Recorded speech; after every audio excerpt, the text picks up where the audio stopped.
क्या क्या सिर्फ एक बूंद पानी किसी की जान ले सकता है? मतलब सुनने में तो ये बात बहुत अजीब और नामुमकिन सी लगती है ना? बिल्कुल, मतलब कोई भी सामान्य इंसान यही सोचेगा कि ये कैसे हो सकता है। हाँ, क्योंकि हम इंसान अक्सर यही मानकर चलते हैं कि जो सबसे डरावनी चीजें होती हैं वो किसी पुराने खंडहर में या रात के अंधेरे में किसी मॉन्स्टर के रूप में छिपी होती हैं। सही कहा। और सच कहूँ तो ये इंसानी दिमाग की फितरत है। वो खतरों को एक बहुत ही स्पष्ट और डरावनी रूप में देखने का आदी है। जैसे सामने से कोई खतरा आ रहा हो। बिल्कुल, अगर खतरा सामने से आ रहा है ना, तो हमारा दिमाग उससे लड़ने या भागने के लिए तैयार हो जाता है, जिसे हम फाइट और फ्लाइट रिस्पॉन्स कहते हैं। लेकिन सबसे बड़ा खतरा वो होता है जो किसी बहुत ही आम जाने पहचाने चेहरे के पीछे छिपा हो, जो सालों से बस सही वक्त का इंतजार कर रहा हो। अरे बाप रे। हाँ, बिल्कुल वही। आज के इस गहरे विश्लेषण का जो विषय है ना, वो बिल्कुल ऐसा ही है।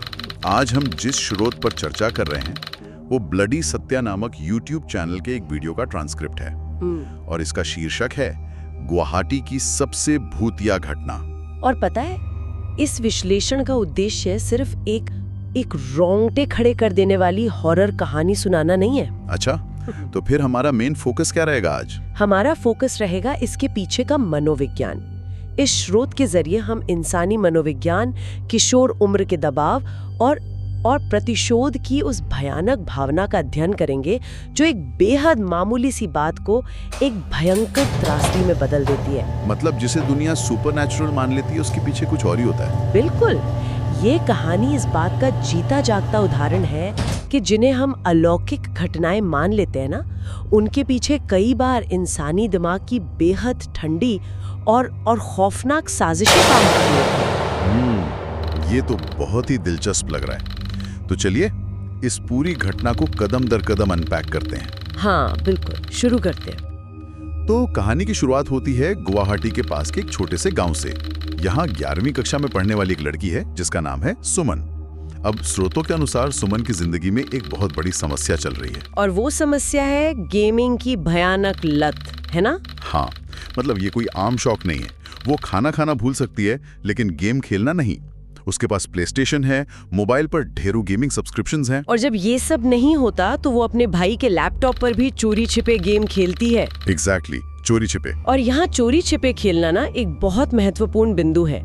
सुमन के माता पिता इस गेमिंग को लेकर सख्त खिलाफ हैं। जाहिर सी बात है, किसी भी पेरेंट को चिंता होगी। बिल्कुल, उनका मानना है कि सुमन का पूरा ध्यान सिर्फ स्क्रीन्स पर है, पढ़ाई लिखाई से उसका कोई लेना देना ही नहीं बचा है। तो माता पिता इतने ज्यादा परेशान हो चुके हैं कि वो उसका सारा गेमिंग सेटअप तोड़ देना चाहते हैं, या हमेशा के लिए छीन लेना चाहते हैं। हाँ, तो घर में इस बात को लेकर एक तनाव का माहौल हमेशा बना रहता है। और इसी तनाव के बीच एक ऐसी समस्या जन्म लेती है जिसे सुमन किसी को बता नहीं पाती। मतलब सुमन को क्लास में ब्लैक बोर्ड पर लिखा हुआ दिखना बंद हो जाता है। उसकी आंखों की रोशनी कमजोर होने लगती है। हाँ, उसे चीजें धुंधली दिखाई देने लगती हैं, सिर में लगातार दर्द रहता है, यहाँ तक कि स्क्रीन पर उसे अपने गेम्स के कैरेक्टर्स भी ठीक से दिखाई नहीं देते। तो उसे समझ आ जाता है कि उसे चश्मे की जरूरत है। बिल्कुल, लेकिन वो अपने माता पिता से ये बात साझा करने की हिम्मत नहीं जुटा पाती। और ये बहुत क्लासिक केस है। मनोविज्ञान में इसे फेयर बेस्ड एनवायरनमेंट या डर पर आधारित माहौल का परिणाम कहा जाता है। अच्छा, मतलब वो डर गई थी कि डांट पड़ेगी? सिर्फ डांट नहीं, माता पिता का रवैया, भले ही वो सुमन की भलाई के लिए था, लेकिन वो इतना सख्त हो चुका था कि सुमन के मन में एक गहरा डर बैठ गया था कि अगर उसने बताया तो सब कुछ छिन जाएगा। एग्जैक्टली। उसे लगा कि अगर वो आंखों की समस्या के बारे में बताएगी तो उसके माता पिता तुरंत इसका इल्जाम गेमिंग पर लगाएंगे और उसके सारे डिवाइस हमेशा के लिए छीन लेंगे। सच कहूं तो ये तो बिल्कुल वैसा ही है जैसे कोई बच्चा दांत में भयंकर दर्द होने पर भी डेंटिस्ट के पास जाने से बचे। सही एनालॉजी है ना? सिर्फ इस डर से कि कहीं उसकी कैंडी खाने पर हमेशा के लिए रोक ना लग जाए। लेकिन यहाँ दांव पर क्या लगा है? सिर्फ कैंडी तो नहीं है। बिल्कुल नहीं, एक किशोरी की सेहत और उसकी सुरक्षा दांव पर लगी है। हाँ, और इसी डर की वजह से सुमन एक ऐसा फैसला लेती है जो आगे चलकर एक बड़े झूठ और फिर एक खतरनाक जाल में तब्दील हो जाता है। पता है ऐसा क्यों होता है? किशोर उम्र में दिमाग का वो हिस्सा जो दूरगामी परिणामों का आकलन करता है, यानी प्रीफ्रंटल कॉर्टेक्स, वो पूरी तरह से विकसित नहीं होता। अच्छा, तो वो फ्यूचर का नहीं सोच पाते। हाँ, इसलिए किशोर अक्सर भविष्य के बड़े खतरों की तुलना में वर्तमान के छोटे नुकसान से ज्यादा डरते हैं, जैसे कि उनके गेम्स छिन जाना।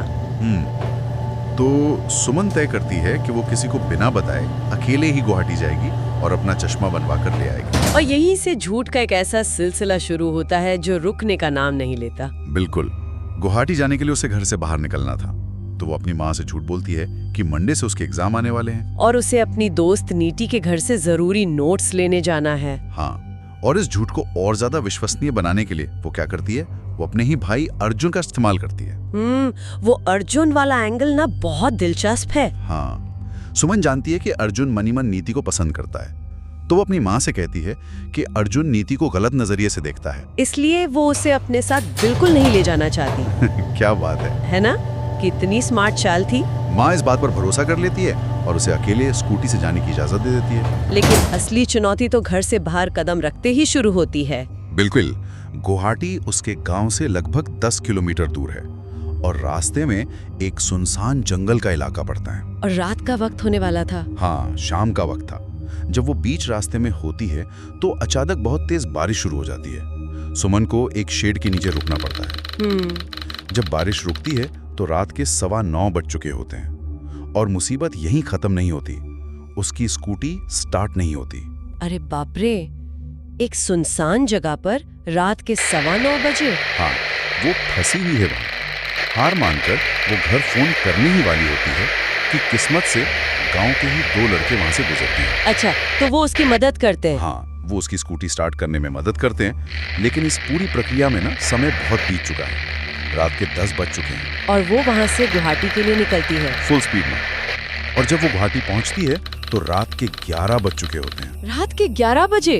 हाँ, वो एक के बाद एक 5 चश्मे के दुकानों पर जाती है, लेकिन जाहिर सी बात है उस वक्त तक सारी दुकानें बंद हो चुकी थी।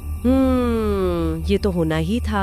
यहाँ मैं एक पल के लिए रुककर सोचना चाहता हूँ। रात के 11 बज रहे हैं, सारी दुकानें बंद हैं, मौसम खराब है और वो घर से झूठ बोलकर निकली है। सामान्य समझ तो यही कहती है कि उसे तुरंत घर वापस लौट जाना चाहिए था, है ना?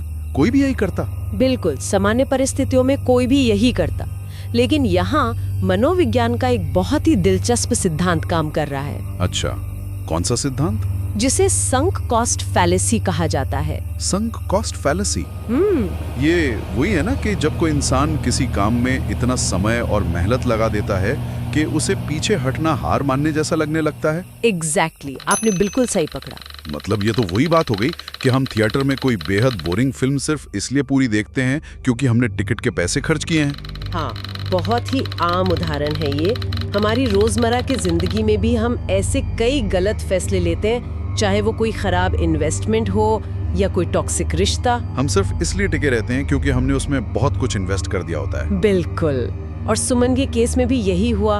उसने अपनी माँ से झूठ बोला, भाई को फंसाया, जंगल में बारिश का सामना किया, स्कूटी खराब होने पर इंतजार किया। हाँ, तो उसके दिमाग ने उसे ये समझाया कि इतनी मुश्किलों के बाद अगर वो खाली हाथ लौटी तो उसका सारा इन्वेस्टमेंट बेकार हो जाएगा। और उसे मंडे से एग्जाम भी देने थे, बिना चश्मे के वो पढ़ नहीं पाती। इसी संक कॉस्ट फैलेसी ने उसे घर वापस लौटने का विचार त्यागने पर मजबूर कर दिया और उसका ये फैसला उसे एक अजनबी के जाल में धकेल देता है। ये बहुत ही खौफनाक हिस्सा है कहानी का। हाँ, तो वो एक बंद चश्मे की दुकान के बाहर खड़ी है और बोर्ड पर लिखे नंबर पर कॉल करती है।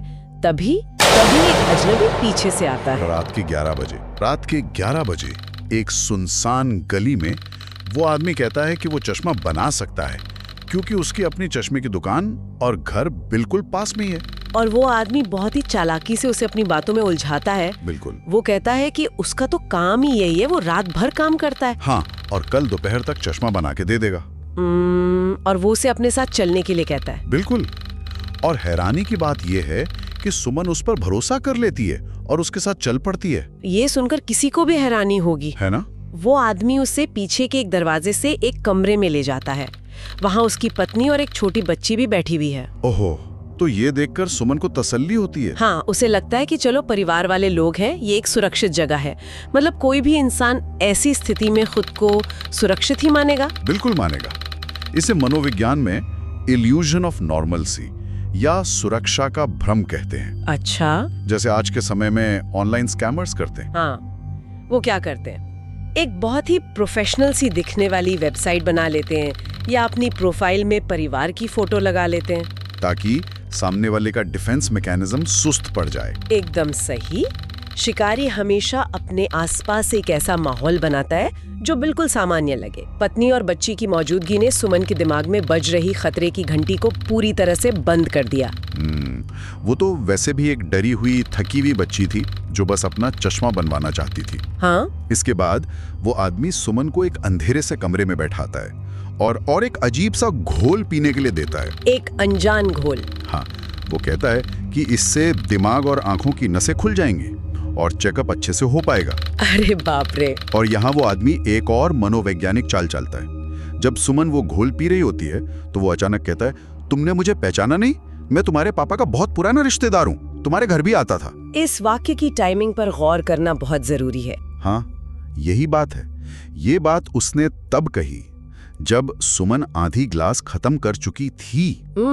अगर वो ये बात पहले बताता तो शायद सुमन को शक होता। बिल्कुल। वो अपने पिता को फोन करके क्रॉस चेक करने की कोशिश करती। उसने जानबूझकर ये बात तब बताई जब शक पैदा करने या पीछे हटने की कोई गुंजाइश ही नहीं बची थी। यही एक शातिर दिमाग की निशानी है।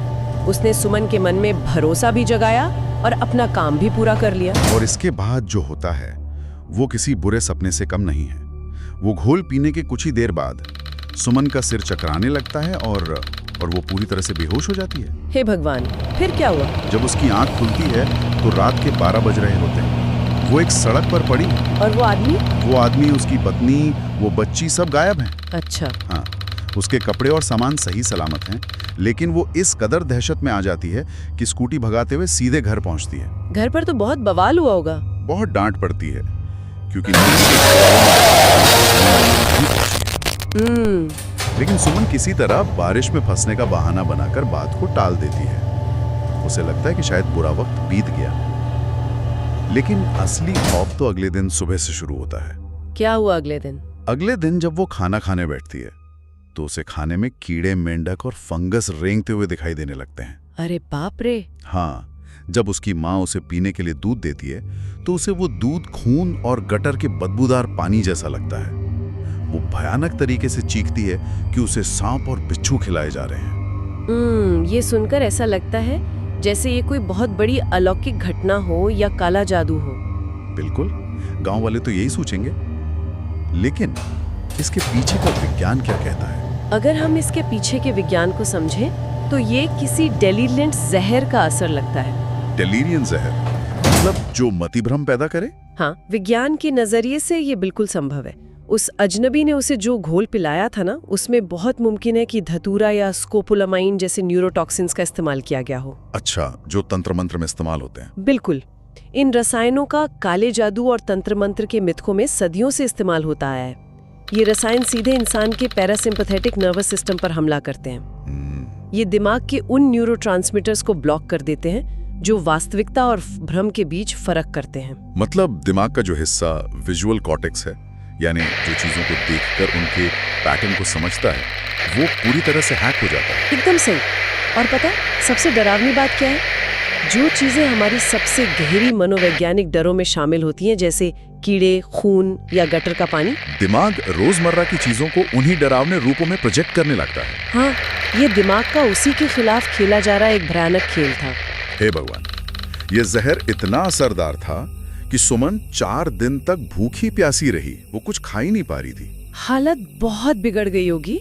इतनी बिगड़ गई कि परिवार वालों को उसे अस्पताल ले जाना पड़ा। और स्रोत के अनुसार जब वो अस्पताल पहुंचती है तो वो इस कदर चीख रही होती है कि वहां की नर्सें ये देखकर कह देती हैं कि इसे कोई बाहरी हवा लग गई है। मतलब मेडिकल प्रोफेशनल्स भी इसे काला जादू मान बैठे। हाँ, अंततः परिवार वाले हार मानकर उसे मायोंग के एक प्रसिद्ध तांत्रिक के पास ले जाने का फैसला करते हैं। मायोंग तो काले जादू के लिए मशहूर है। बिल्कुल, लेकिन ये सफर कभी पूरा नहीं होता। रास्ते में ही गाड़ी के अंदर सुमन की तड़प तड़प कर मौत हो जाती है। ये एक बेहद दर्दनाक अंत था। बहुत ही ज्यादा। लेकिन मुझे लगता है इस पूरी घटना का सबसे चौंकाने वाला रहस्य अभी बाकी है। हाँ, असली ट्विस्ट। मौत से एक रात पहले जब सुमन थोड़ी सी होश में आई थी तो उसने अपनी माँ को उस गुवाहाटी वाले अजनबी और उस रहस्यमयी घोल के बारे में सब कुछ बता दिया था। और जब उसकी माँ ने उस अजनबी का हुलिया सुना तो क्या हुआ? उनके पैरों तले जमीन खिसक गई। वो अजनबी कोई भूत या प्रेत नहीं था। वो उनका एक पुराना पड़ोसी था जो पहले मायोंग में ही रहता था। और इस पूरी दुश्मनी का कारण क्या था? कारण सुनकर आप कोई भी यकीन नहीं कर पाएगा। सालों पहले जब सुमन बहुत छोटी बच्ची थी, उसके पिता घर के बाहर अपनी मोटरसाइकिल धो रहे थे। अच्छा। उस दौरान गलती से पानी का एक गंदा छींटा उस पड़ोसी की पत्नी पर गिर गया था। बस इतनी सी बात थी? क्या बात कर रहे हो? सिर्फ एक पानी के छींटे पर? हाँ, इस एक पानी के छींटे पर दोनों परिवारों के बीच भयानक हाथापाई हुई थी। लाठी डंडे चले थे। उस विवाद के बाद वो आदमी गांव छोड़कर गुवाहाटी शिफ्ट हो गया और वहां जाकर उसने चश्मे की दुकान खोल ली। ये तो किसी हॉरर फिल्म के भूत से कहीं ज्यादा डरावना है ना? भूत तो फिर भी एक काल्पनिक डर है, लेकिन एक इंसान सिर्फ एक पानी के छींटे के लिए 15 सालों तक अपने दिल में इतनी गहरी नफरत पाले बैठा रहा। ये सोचकर ही रोंगटे खड़े हो जाते हैं कि कोई बदला लेने के लिए एक बच्ची के बड़े होने का इंतजार कर रहा था। सच में ये प्रतिशोध की पराकाष्ठा है। मतलब जब नफरत किसी इंसान पर इस कदर हावी हो जाती है तो वो पीढ़ियों को तबाह करने की योजना बनाने लगता है। उसने पूरी रेखी की होगी ना? बिल्कुल। उस आदमी ने इतने सालों तक उस परिवार की रेखी की होगी, उन पर नजर रखी होगी। उसे पता था कि सुमन को चश्मे की जरूरत है, वो कब अकेले मिलेगी और कब वार करना है। हाँ, ये कोई अचानक घटी घटना नहीं थी। ये 15 सालों की एक बेहद ठंडी और सोची समझी साजिश थी। ये दिखाता है कि इंसान के अंदर का अंधकार कितना गहरा हो सकता है। बहुत गहरा। लेकिन यहाँ इस कहानी के स्रोत यानी उस YouTube वीडियो में एक बहुत ही अजीब सा बदलाव आता है। कैसा बदलाव? जो बहुत इस पूरे विश्लेषण को एक अलग ही दिशा में ले जाती है। मतलब इतनी दर्दनाक, सच्ची और मनोवैज्ञानिक रूप से जटिल घटना को सुनाने के बाद वो यूट्यूबर अचानक अपने वीडियो के अंत में ट्रिपल प्रोटेक्शन ब्रेसलेट बेचने लगता है। क्या ब्रेसलेट बेचने लगता है? हाँ। स्रोत में दावा किया गया है कि इस ब्रेसलेट के पत्थरों में इतनी रहस्यमयी ताकत है कि अगर कोई किसी पर काला जादू करता है तो वो जादू रिफ्लेक्ट होकर वापस उसे इंसान को लग जाएगा। ये ट्रांजिशन अपने आप में बहुत कुछ कहता है ना? मतलब एक परिवार ने अपनी जवान बच्ची खो दी, एक 15 साल पुरानी नफरत ने एक हंसता खेलता घर बर्बाद कर दिया, और यहाँ उस दुखद घटना का इस्तेमाल एक प्रोडक्ट बेचने के लिए किया जा रहा है। इसे ही आधुनिक समाज में खौफ का बाजारीकरण या कमर्शलाइजेशन ऑफ फियर कहा जाता है। Commercialisation of fear. आज के समय में डर एक बहुत बड़ा बाजार बन गया है। एक वास्तविक त्रासदी को, एक स्पष्ट मनोवैज्ञानिक अपराध को अंधविश्वास का जामा पहना दिया जाता है ताकि लोगों के अंदर बैठे डर का फायदा उठाया जा सके। बिल्कुल। और उन्हें पत्थर या तावीज बेचे जा सके। ये भी अपने आप में एक अलग तरह का हॉरर है ना? ये दिखाता है कि कैसे मानवीय संवेदनाओं को मुनाफे के लिए इस्तेमाल किया जाता है। बहुत ही सच बात कही आपने। ये पूरा विश्लेषण ना बहुत सारे सवाल खड़े करता है। हमने देखा कि कैसे मोबाइल और गेमिंग की लत ने एक छोटी सी समस्या को जन्म दिया, कैसे माता पिता के सख्त रवैये के डर से एक बच्ची ने झूठ का सहारा लिया, और उस झूठ और संक कॉस्ट फेलिसी ने उसे एक अनजान शहर की अंधेरी गली में धकेल दिया। बिल्कुल, जहां सुरक्षा के भ्रम ने उसे उस शिकारी के जाल में फंसा दिया जो 15 सालों से सिर्फ एक पानी के छींटे का बदला लेने के लिए घात लगाए बैठा था। इस कहानी से ये स्पष्ट होता है कि संवाद की कमी, छोटी छोटी गलतियां और इंसानी दिमाग की नफरत जब एक साथ मिलती हैं तो वो कितना विनाशकारी रूप ले सकती हैं। सच में हम अक्सर पुरानी इमारतों में भूतों को ढूंढते हैं, प्रेत आत्माओं और काले जादू की कहानियों से खौफ खाते हैं। लेकिन इस पूरी घटना को समझने के बाद एक विचार उभर कर सामने आता है जो शायद किसी भी क्या ये विचार ज्यादा डरावना नहीं है कि इंसान के रूप में ही सबसे बड़े दानव हमारे बीच मौजूद हैं? बिल्कुल। जो सिर्फ एक मामूली सी बात के लिए 1.5 दशक तक नफरत का जहर अपने अंदर संजोए रख सकते हैं। असली सवाल यह है कि हमारे आसपास, हमारी रोजमर्रा की जिंदगी में ऐसे कितने लोग हैं जो किसी पुरानी बात को लेकर आज भी एक सही मौके का इंतजार में बैठे हैं। ये सच में सोचने वाली बात है। इसी डरावने लेकिन जरूरी विचार के साथ आज का एक गहरा विश्लेषण यहीं समाप्त।